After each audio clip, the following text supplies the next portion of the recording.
Mummy जी, घर की सभी बातें बेटी को नहीं बतानी चाहिए।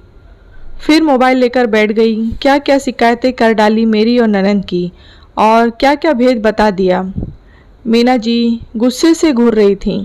मम्मी जी, घर से फ़ोन आया था। मम्मी की तबीयत ठीक नहीं है तो बहन से बस हाल चाल पूछ रही थी। रागिनी ने फ़ोन रखा और सिर का पल्लू ठीक करते हुए कहा, हाँ हाँ ठीक है, लेकिन एक बात का ध्यान रहे कि ससुराल की बातें मायके नहीं पहुंचनी चाहिए, और अगर हाल चाल पूछ लिया हो तो अपनी इस मम्मी जी को एक कप चाय पिला दो। सिर दर्द से फटा जा रहा है, मीना जी आंख दिखाते हुए बोली। रागिनी ने हाँ में सिर हिलाया और किचन में जाकर चाय बनाने लगी। चाय लेकर जब रागिनी मीना जी के कमरे में गई तो वो अपनी बेटी सपना से बात कर रही थी और पूरे दिन का हाल बता रही थी कि क्या खाया, कौन आया कौन गया, पड़ोस में क्या हुआ, किसके घर क्या क्या नया आया। पूरे सोसाइटी की खबर बेटी को सुनाया जा रहा था। रागिनी जैसे ही चाय लेकर पहुंची तुरंत बात का मुद्दा बदल गया। रागिनी को मीना जी का ये स्वभाव अच्छा नहीं लगता था, लेकिन घर की शांति के लिए वो कुछ नहीं बोलती थी। उसने विपुल से इस बारे में कहा, मम्मी जी मुझे तो नसीहत देती हैं कि ससुराल की बातें मायके मत कहना, और खुद कंचन दीदी को यहाँ का सारा हाल बताती हैं। ओफो, तुम भी कहाँ इन सब बातों में फंस गई हो। ये कोई आज का किस्सा नहीं है। तुम्हारे आने से पहले भी मम्मी और दीदी का ये सब खबरी खबरी चलता रहता था। तुम इन सब बातों पर ध्यान मत दो और अपनी नौकरी पर ध्यान दो। कब से ज्वाइन कर रही हो?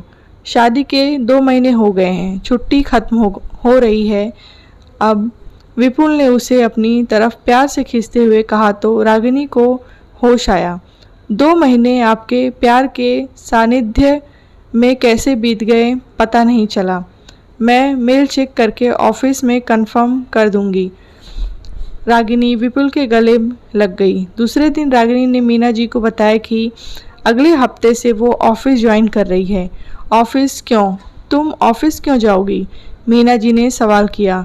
क्यों जाऊंगी का क्या मतलब है? मम्मी जी, 2 महीने की छुट्टी खत्म हो चुकी है और अब मैं और छुट्टियां नहीं ले सकती, रागिनी ने मीना जी से कहा और काम निपटाने लगी। थोड़ी देर बाद उसके पास उसकी ननंद सपना का फ़ोन आया। थोड़ी देर इधर उधर की बात करने के बाद सपना मजाकिया स्वर में बोलती, लगता है भैया आपका ठीक से ख्याल नहीं रखते, इसीलिए आप इतनी जल्दी ऑफिस ज्वाइन कर रही हैं। आपसे किसने कहा दीदी? सच तो यह है कि मेरी छुट्टियां खत्म हो गई हैं। यह विपुल ने ही याद दिलाया, और वो भी चाहते हैं कि मैं ऑफिस जल्द से जल्द ज्वाइन करूं। और फिर रागिनी ने उसके ससुराल वालों का हालचाल पूछकर फ़ोन रख दिया। रागिनी ने सपना की बात को ज़्यादा तुलना देते हुए अपने ऑफिस जाने की तैयारी करने लगी। रागिनी जानती थी कि सासू जी नहीं चाहती कि वो ऑफिस जाए, क्योंकि उन्हें थोड़ा बहुत घर का काम करना पड़ेगा और वो अब सिर्फ आराम करना चाह रही थी। रागिनी ऑफिस जाने से पहले सुबह का नाश्ता और लंच बना कर जाती और शाम को ऑफिस से आकर फिर सारी जिम्मेदारी निभाती, और बाकी घर के कामों के लिए मेड आती है।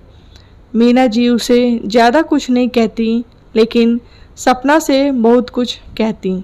सपना भी अक्सर मजाक मजाक में रागिनी को यह बता ही देती कि उसका यूँ नौकरी करना मीना जी को पसंद नहीं है। कभी उसके ऑफिस कपड़े पर कमेंट करती, कभी देर हो जाए तो ताने सुना देती। अगर विपुल के साथ किसी पार्टी में चली जाए तो सास को नज़रअंदाज और अकेला छोड़ने का इल्ज़ाम लगा देती। रागिनी ने मीना जी से कई बार कहा कि अगर आपको मुझसे कोई समस्या है तो आप मुझसे कहिए, दीदी को क्यों कहती हैं? लेकिन तब वो यही कहती कि मैंने सपना से कुछ नहीं कहा, उसे मेरी फ़िक्र है, इसीलिए उसने अपना समझकर बोल दिया। इतना क्या बुरा मानना ननन की बातों का। लेकिन आज तो सपना ने सभी हद पार कर दी। रागिनी को एम्प्लॉय ऑफ द मंथ का अवार्ड मिला और साथ ही छोटी सी इंक्रीमेंट बढ़ गई। शाम को विपुल ने घर पर मीना जी का मुंह मीठा कराते हुए यह खुशखबरी दी और रागिनी और मीना के साथ बाहर डिनर करने गया। दूसरे दिन सपना का फ़ोन आया और उसने पहले रागिनी को बधाई दी, फिर उसने मजाक करते हुए कहा, वाह भाभी, आपने तो ऑफिस ज्वाइन करते ही धमाल कर दिया। वैसे यह अवार्ड आपकी मेहनत का ही है या फिर से क्या मतलब है दीदी? रागिनी सपना की आधी बात को सुन गुस्से से बोली, अरे नाराज़ क्यों हो रही हो भाभी? मैंने तो अक्सर यही देखा है, सुना है कि छोटे छोटे इंक्रीमेंट और अवार्ड के लिए बहुत बड़े बड़े झोल करने पड़ते हैं। वैसे आप भी तो कभी कभी देर रात बड़ी गाड़ी से घर आती थी, तो कहीं ये अवार्ड या इंक्रीमेंट उसी का नतीजा तो नहीं? सपना की बात सुन रागिनी के आंसू छलक आए। वाह दीदी, मुझे नहीं पता था कि आप और मम्मी इतनी गंदी सोच रखती हैं रागिनी के बारे में। विपुल की आवाज़ सुन सपना चुप हो गई। विपुल, तू? वो मेरे भाई, मुझे गलत मत समझ, मैं तो सिर्फ मजाक कर रही थी। मेरा और भाभी का रिश्ता ही ऐसा है, तो दिल पर मत लेना भाई। सपना की आवाज़ लड़खड़ाने लगी।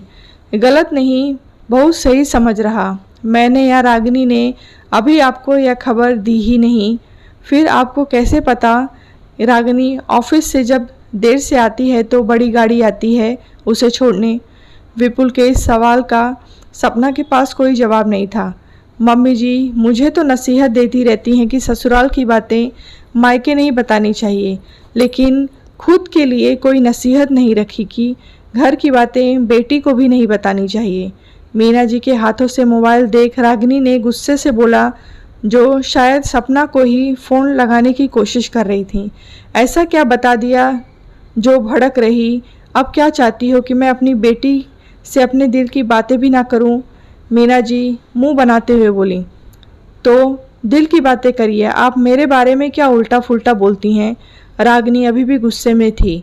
मैंने कोई उल्टा फुल्टा नहीं बोला, जो मुझे सही लगा वही बताया।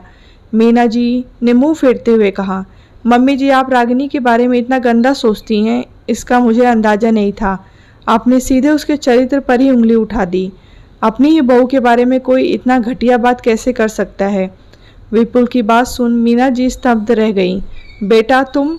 दीदी का फ़ोन आया था और उन्होंने जो जहर उगला है वो आपने ही उन्हें पिलाया है। विपुल को गुस्से में देख मीना जी को समझ ही नहीं आ रहा था कि वो क्या बोलें। रागिनी हमेशा मुझसे कहती थी मम्मी दीदी जी की सभी बातें बताती हैं, तब मैं ही उसे इग्नोर करने को कहता था, क्योंकि मुझे लगता था कि एक माँ बेटी के बीच की बात है, लेकिन आप दोनों ने तो सारी हदें पार कर दी। आपका बेटा हूँ, यूँ अकेला आपको नहीं छोड़ सकता, लेकिन अब मैं आपसे कभी बात नहीं करूँगा। विपुल ने अपना फैसला सुनाया और कमरे से बाहर चला गया। विपुल का फैसला सुन मीना जी अपना सिर पकड़कर बैठ गईं। आपको क्या लगता है, विपुल का फैसला सही था या फिर उसे मीना जी को माफ़ कर देना चाहिए था? अपने विचार कमेंट करके ज़रूर बताएं और कहानी अच्छी लगी हो तो लाइक करें, शेयर करें।